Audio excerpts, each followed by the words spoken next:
इहो साईं कन्हैया लाल थव सचो सतराम।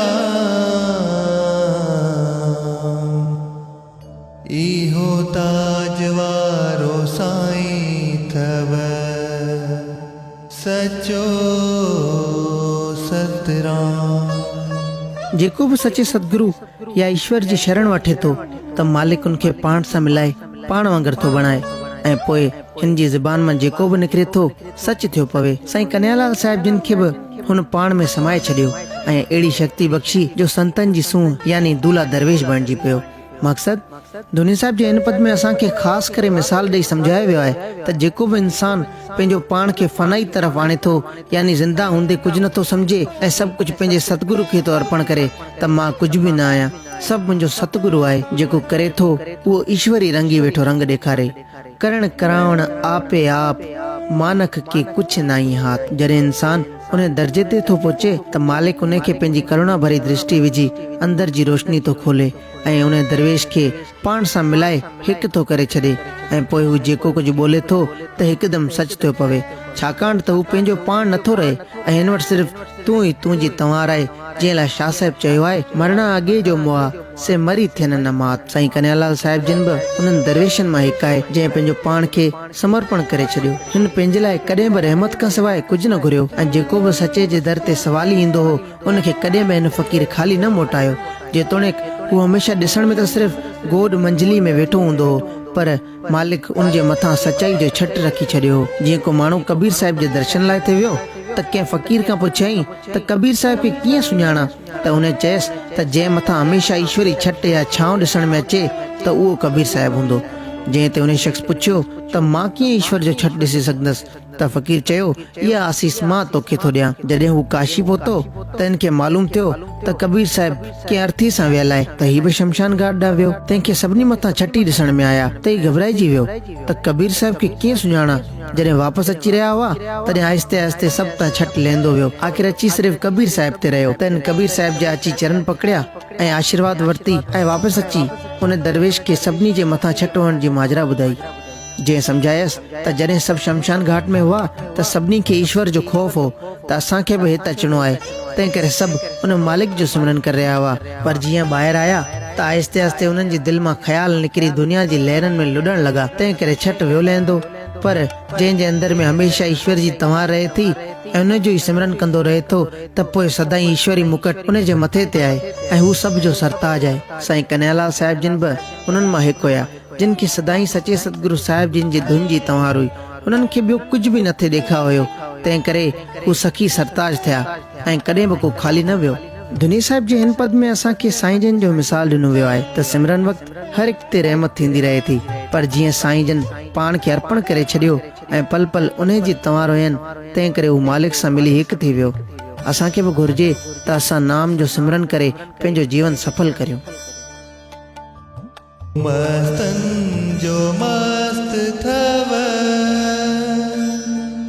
सचो सतराम।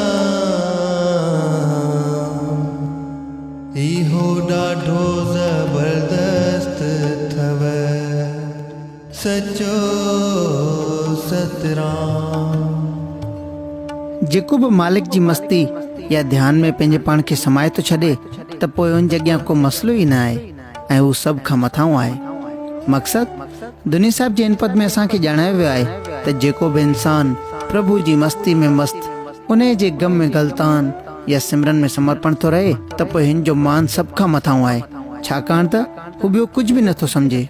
हू दुख ऐं सुख खां दूर सच जो सौदागर, कंहिंजी परवाह खां परे, दुनियावी अमीरी ग़रीबी खां ग़ाइब सिर्फ़ ऐं सिर्फ़ सचे जे स्नेह ऐं प्यार जो मतलाशे थो ऐं बाक़ी दुनियावी सुख दुख सम करे थो सम्झे ऐं हू हक़ीक़त तरफ़ गामज़न आहे। साईं कन्हैयालाल साहिब जिन में बि इहे सभु खूबियूं हुयूं जेके कंहिं सचे दरवेश या फ़क़ीर में हुअणु घुरिजनि।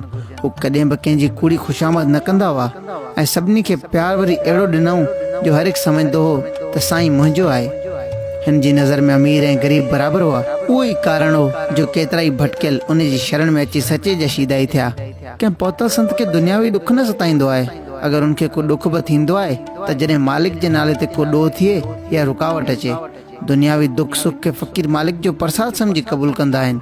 साईं कन्हैयालाल साहिबनि खे जॾहिं इच्छा अनुसार आख़िरी समय में पूज देवरी साहिबनि ते आंदो वियो त सचे सतगुरु साहिब जंहिंजी तस्वीर ॾांहुं नियारे मुश्की रहिया हुआ ऐं डॉक्टर अर्जनदास जे पुछण ते साईं तबियत कीअं आहे त फरमायूं टॉप ते, त मूंखे को बि ॾुख न आहे, का तकलीफ़ न आहे। ऐं चाखणियो साहिब पंहिंजी पेशानी यानी मथे ते रखाए सचे सतगुरु साहिब जंहिंजी देवरी साहिब जो दर्शन करे अखियूं बंदि कयऊं ऐं वञी सचे में समाया। दुनी साहिब जे हिन पद मां असांखे ॼाण थी पवे त जेको इंसान मालिक में मस्त थो रहे त पोइ हुन अॻियां को दुख न आहे, सभु सुख में शामिल आहे। इहो दूल्हा दरवेश थव सचो सतराम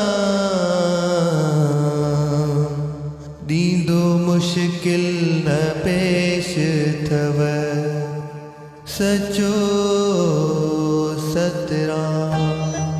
जेको भी संत जी शरण थो अचे त पोइ हुनजा सभु दुख कष्ट दूर थियनि था।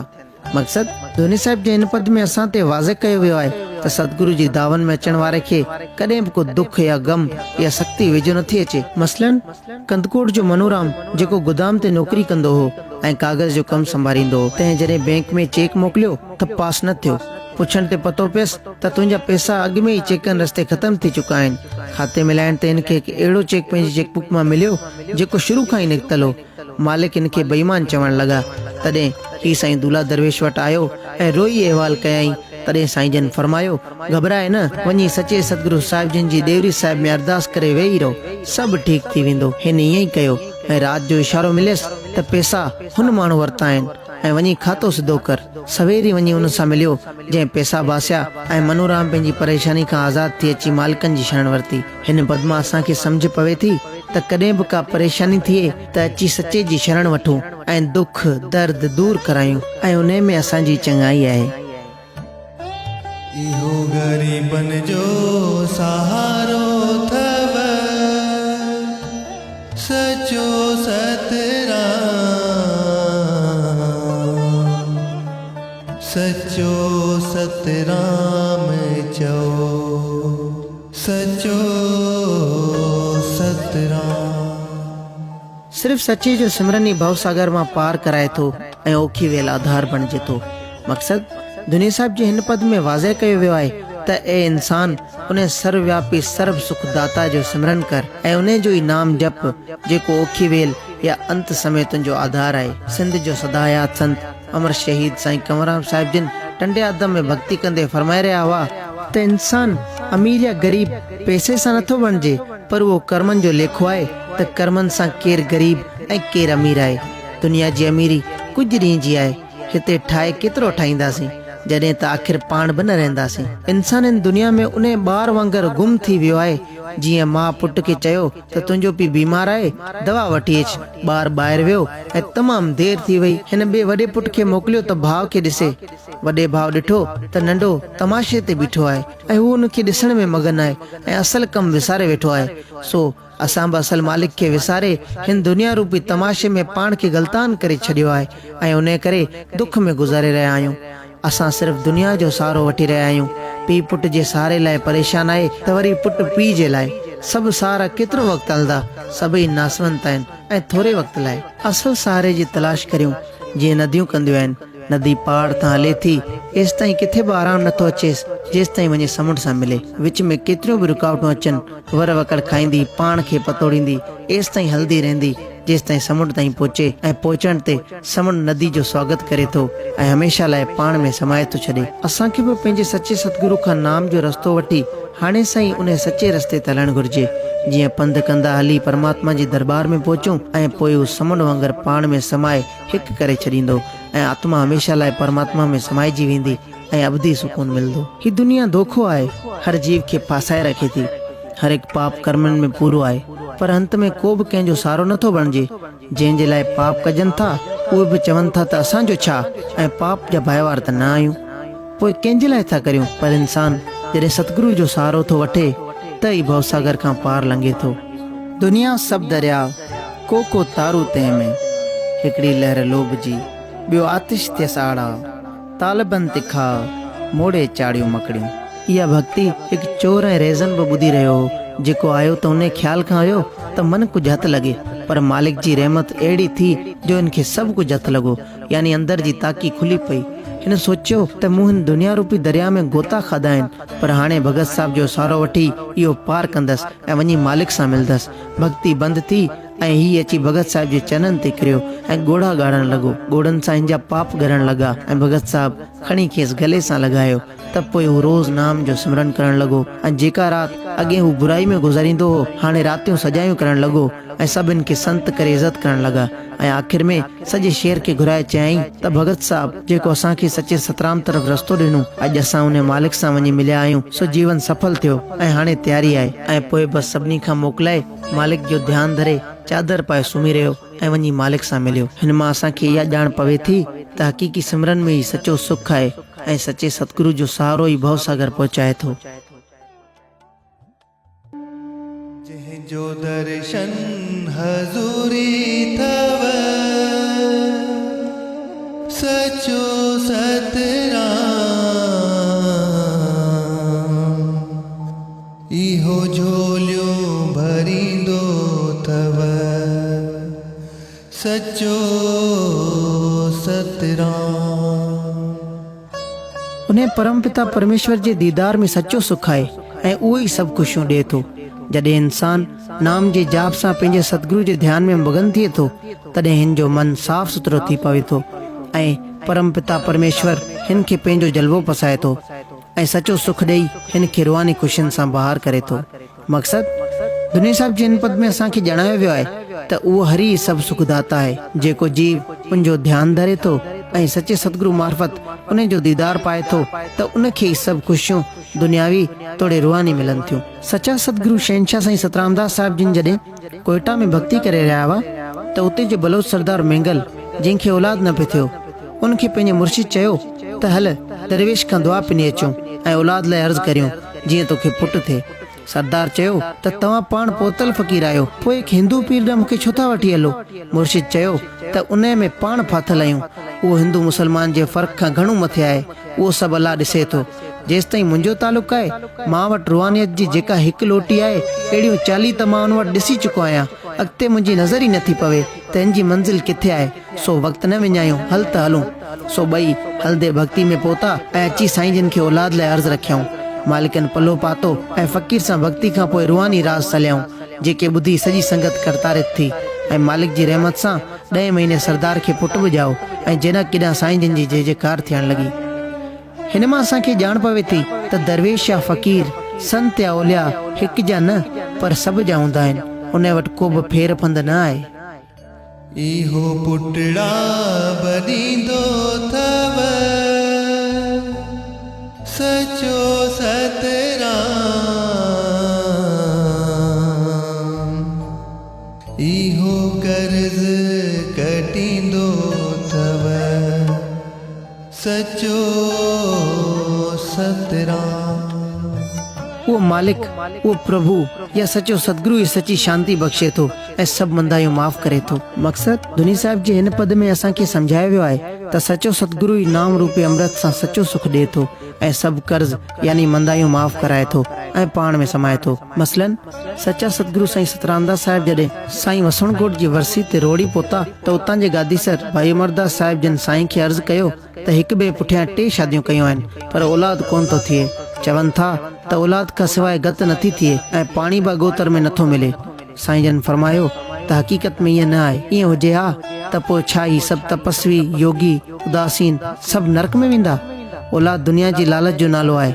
जीअं दुनिया में हर हिकु माण्हू पंहिंजो नालो चाहींदो आहे त कंहिं न कंहिं नमूने माण्हू मूंखे सुञाणनि, साॻी नमूने उन जी बि इहा ख़्वाहिश हूंदी आहे त मूंखां बाद मूंखे यादि कनि, यानी चवनि त ही फलाणे जो पुटु या पोटो आहे।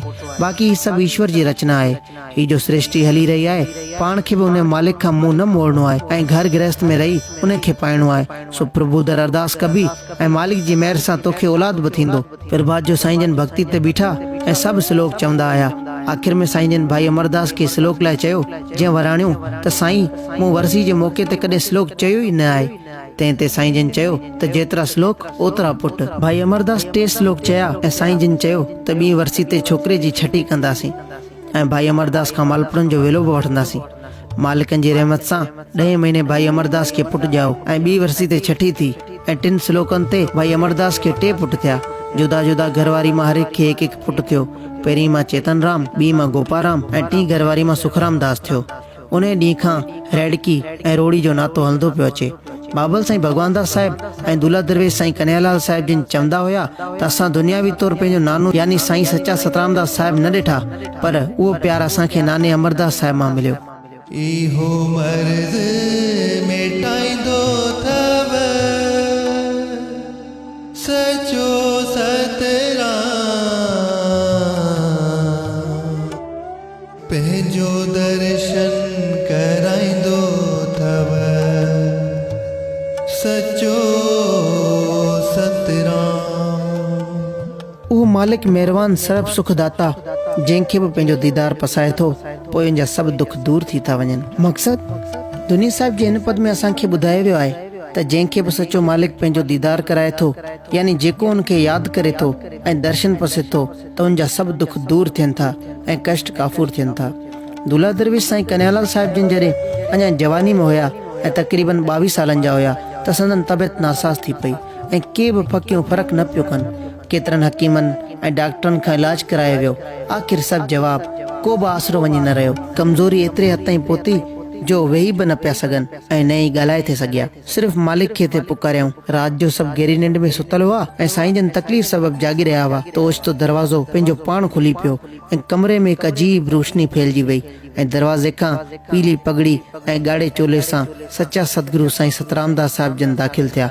दर्शन करण सां साईं जेके अॻु में सिर्फ़ु पाण पासो बि नथे बदिलाए सघिया हिकदमि उथिया ऐं अची शहनशाह जा चरण पकड़ियईं। साईं जन खणी गले सां लॻायो।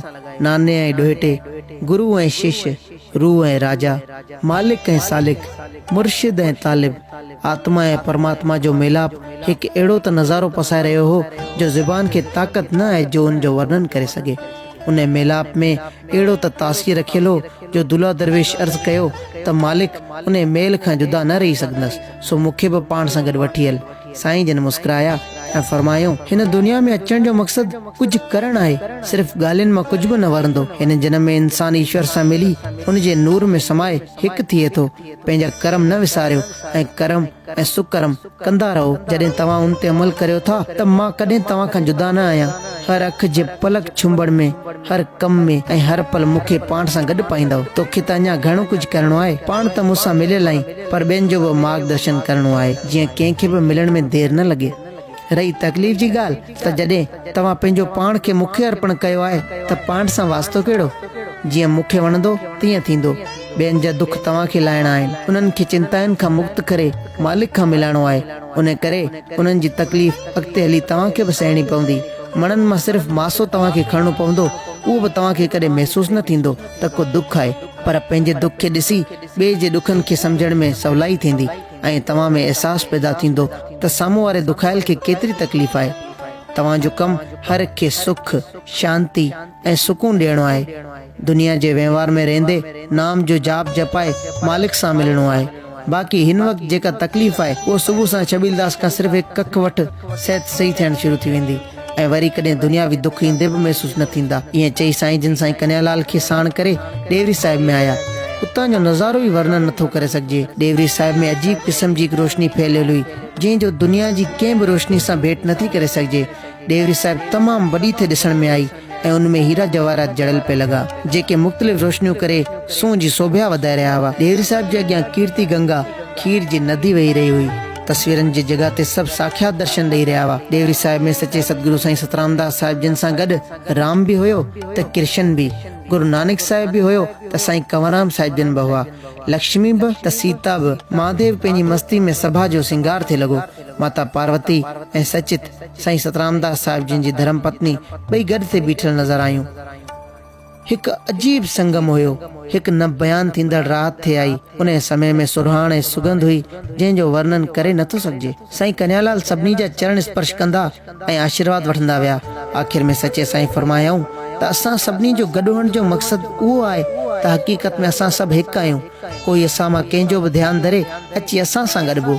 नाम जो सिमरन ऐं मालिक सां मिलण जी उकीरी इंसान खे सच जी राह ते आणे थी ऐं हर दुख ऐं दर्द खां आजो करे थी।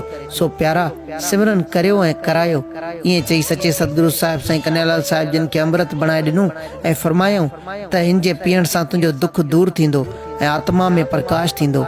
ऐं ॼिखां जंहिंखे बि तूं अमृत बणाए ॾींदे उन जा दुख दूर थींदा। पोइ आहिस्ते आहिस्ते सभु अंतर ध्यानु थिया ऐं साईं अची पंहिंजे बिस्तरे ते आरामी थिया ऐं अंदर में हिकु अहिड़ी ख़ुशी महसूस करे रहिया हुआ, दुख त बाक़ी रहियो ई न हो। खुड़के ते बाबल साईं भगवान दास साहिब जिन जी अखि खुली, उहे साईं जिन जी तकलीफ़ सबबु गॾु सुम्हियल हुआ ऐं साईं कन्हैयालाल साहिब जेके अॻु में पासो बि न वराए थे सघिया, उन्हनि खे बीठल ॾिठो त हिकदमि उथिया। साईं जिन मुस्कुराए करे सॼी ॻाल्हि नाने सां मिलण जी, सभिनी जे दर्शन जी ऐं डेवरी साहिब जे नज़ारे जी करे ॿुधाई ऐं इहो बि ॿुधायो त मालिक मूंखे दुख खां मुक्त करे विया आहिनि। पोइ ॿई गॾिजी साईं चंदीराम साहिब जिन वटि विया ऐं अहवाल ॾिनो। ख़ुशी मां सभिनी खे अखियुनि में प्यार जा ॻोड़ा हुआ ऐं अची सचे सतगुरु साईं जिन जी डेवरी साहिब ते मथो टेके आसीस घुरी ऐं इहा बि रहमत घुरी त जीअं तव्हांजे हुकुमनि ते हली करे पंहिंजो जीवन सफल करियो। हिन मां असांखे ॼाण पवे थी त सचो सतगुरु साहिब हर वक़्तु असां सां साण आहे, सिर्फ़ु असांखे उकीर ऐं प्यास घुरिजे। इहो मुंज मिटाईंदो थव सचो सतराम,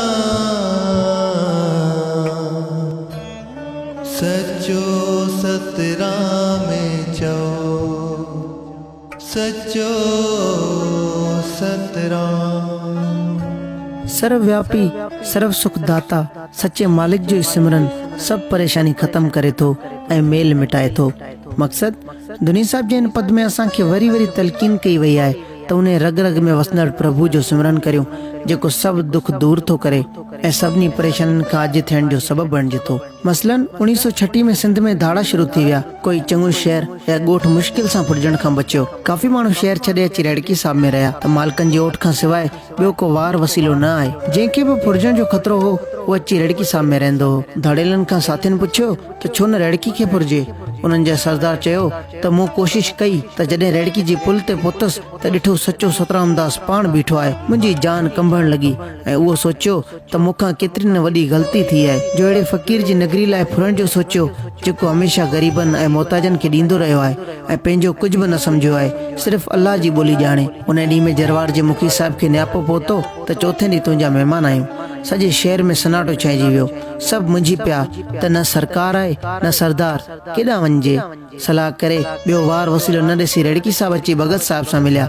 सभु मुरझायल हुआ ऐं सरबस्तो अहवाल कयऊं।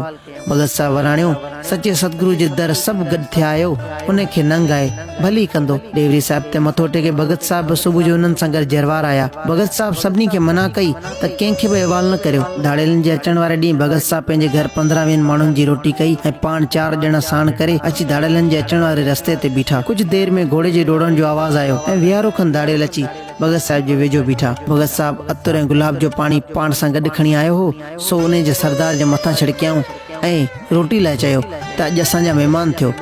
उन चयो त असां धाड़ेल आहियूं, आम माण्हू न जो तव्हां ख़ातिर तवाज़ा था करियो।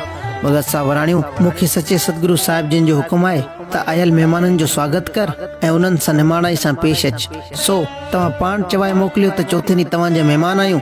तव्हां त सॼे शहर जा महिमान आहियो। पोइ असांजो फर्ज़ थो बणिजे तव्हांखे इज़त सां वठी अचूं ऐं महिमान नवाज़ी करियूं। पोइ जीअं तव्हांखे वणे तव्हांजी मर्ज़ी कजो। असां पंहिंजो फर्ज़ पूरो करियूं था, तव्हां पंहिंजो फर्ज़ पूरो कजो।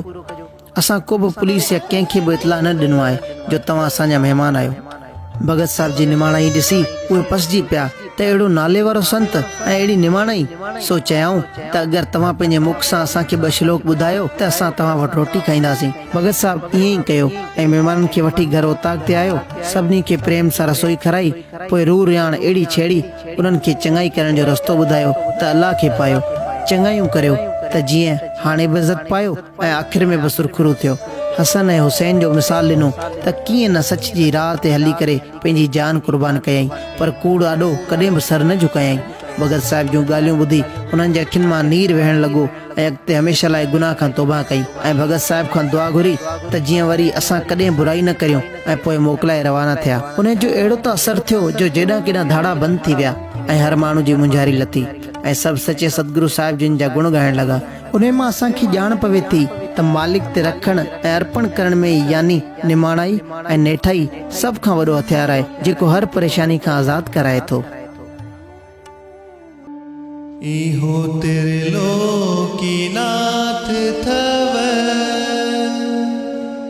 सचो सतराम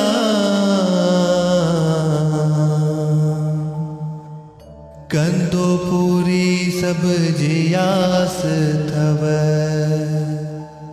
सचो सतराम घट घट वासी अचंत अबनासी हरी टिनी लोकन जो मालिक है ऐं उहो ई सब जो मुरादूं पूरियूं थो करे। मकसद धुनी साहब जे हिन पद में असांखे ॼाण पवे थी त परम पिता परमेश्वर ई सब जो हर्ता करता आहे ऐं टिनी लोकन जो मालिक आहे ऐं उहो ई सब कम राज करे थो जीअं उहो चाहे थो तीअं थिए थो। मसलन सच्चा सतगुरु साहिब रोहिड़ी वसणगोट जी वरसी ते वियल हुआ त उते भाई मूलचंद अची अर्ज़ कयो त साईं मूं ते भगत लाहौरी मल जेको उन वक़्त जे नाले वारे भक्तन में ॻणियो वेंदो हो, जेको मुंहिंजो रिश्तेदार बि आहे, डिग्री कढाई आहे। डिग्री अंग्रेज सरकार में कोई कर्ज वठंदो हो त ज़मीन या जायदाद लिखी ॾिबी हुई, वक़्त ते पैसा न ॾियण ते उहा प्रॉपर्टी पंहिंजो पाण कर्ज ॾियण वारे जी थी वेंदी हुई, उनखे डिग्री चवंदा हुआ। उन में बाक़ी 6 महीना आहिनि, मुंहिंजो सभु कुझु उहा जॻह ई आहे जिते बच्चा सिर ढकीनि था, उहा वई त सभु कुझु वियो। सो रहमत करे भगत साहब खे चयो त डिग्री मूं तां माफ़ कराए। साईं जन अर्ज़ ॿुधी चयो त हली भगत लाहौरी मल खे अर्ज़ कयूं, अची भगत लाहौरी मल सां ॻाल्हियूं कयूं जंहिं बिल्कुलु नाबरी वारी त मां कुझु बि करण लाइ तयारु आहियां, पर मूलचंद खे डिग्री असर वापसि कोन कंदसि। साईं जन फरमायो त मूलचंद असां वटि प्रभु जो नालो खणी आयो आहे ऐं असीं तव्हां वटि वधीक मालिक त तव्हीं आहियो, जीअं चङो लॻे। ईअं चई साईं जन जॻह ते आया ऐं मूलचंद खे चयऊं त मालिक ते रखी वेही रहो, ॾिस त हू छा थो करे। कुछ ॾींहं में भगत लाहौरी मल बीमार थी पियो ऐं गुज़ारे वियो। उनखे स्नान वग़ैरह कराए कथे में सुम्हारे आया ऐं सर जूं तयारियूं थियण लॻियूं त ओचितो दर खुलियो ऐं भगत लाहौरी मल कफन वेड़ियल ॿाहिरि निकिरी आयो ऐं सभु वाइड़ा थी विया त ही छा थियो। जंहिं ते भगत लाहौरी मल ॿुधायो त मां हक़ीक़त में मरी वियल आहियां, पर जीअं मां धर्मराज जी दरबार ते पहुतसि त उन चयो त तुंहिंजूं चङायूं घणियूं थियल आहिनि, पर जेको तूं सचे संत खे मोटायो आहे उन पाप करे तुंहिंजा सभु पुञ नास थी विया आहिनि ऐं तंहिंजे लाइ नरक में बि तुंहिंजे लाइ जॻह न आहे। सो मां उन कयल पहिरीं चङाइनि जे सदके मोहलत घुरी त थोरो टाइम ॾियो त वञी मालिकनि जो वचन निभाए अचां।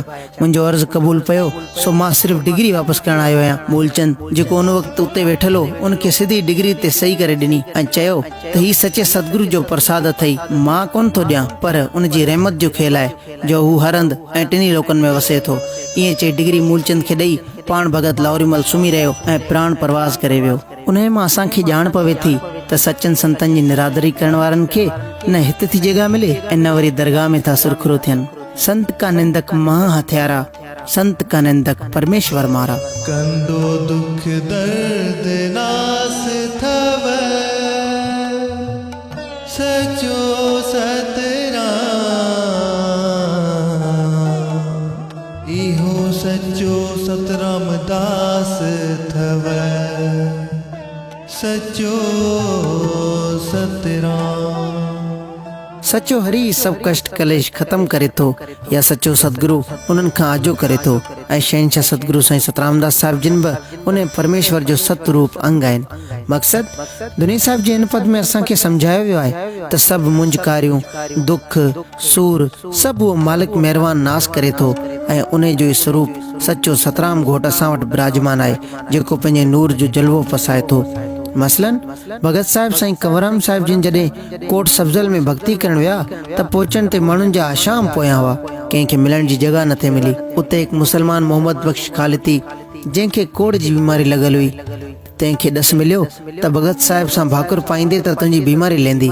एतिरा माण्हू ॾिसी घबराइजी वियो ऐं भगत साहिब ते पहुचण मुश्किल सम्झी मायूस थियण लॻो त ॿियो दोस्त मिलियसि जंहिंजे पुछण ते ॿुधायई त मूंखे ही ॾस मिलियो आहे त भगत साहिब खां भाकुर पायां।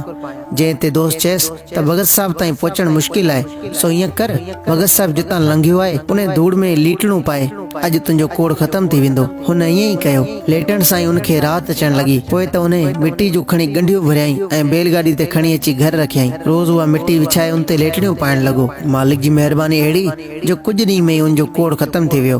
अॼु ताईं उहो ज़िंदा आहे ऐं उन वटि इहा मिटी रखियल आहे ऐं ॻोठ में जंहिंखे बि बीमारी थिए थी इहा मिटी लॻाइण सां उनजा दुख दूर थी वेंदा आहिनि ऐं चवंदो आहे त उहो सभु भगत साहिब ते मुर्शिद जो करम आहे। उन मां असांखे ॼाण पवे थी त सचो सतगुरु पंहिंजे प्यारनि खे केतिरी इज़त बख़्शे थो। जितां उहे लंघनि था उहा जॻह ई पवित्र थियो पवे, न फ़क़ति उहा जॻह पर उतां वरी हर लंघंदड़ जो मन साफ़ थियो पवे। सारी रात सुभान जागे जिन याद कयो, अदियूं शाह लतीफ़ चए तंहिंजे मिटी लधो मान, कौड़े कन सलाम अचो आसण तिन जे। इहो नाथन जो नाथ थव, सचो सतराम। इहो हर दिल जी आस थव, सचो सतराम। उहो रोम रोम में रहंदड़ प्रभु ई सभिनी संतन, महात्मान, देव देवताइन, ऋषियन, मुनियन जो सरताज आहे ऐं हर एक खे उन जे पसंद जी प्यास आहे। मकसद दुनी साहिब जे हिन पद मां असांखे सुध पवे थी त उहो रग रग में रहंदड़ घट घट वासी प्रभु ई सब जो मालिक आहे ऐं हर एक जी उहा ई ख्वाहिश हूंदी आहे त उन मालिक जो दीदार पसूं ऐं पाण खे करतारित कयूं।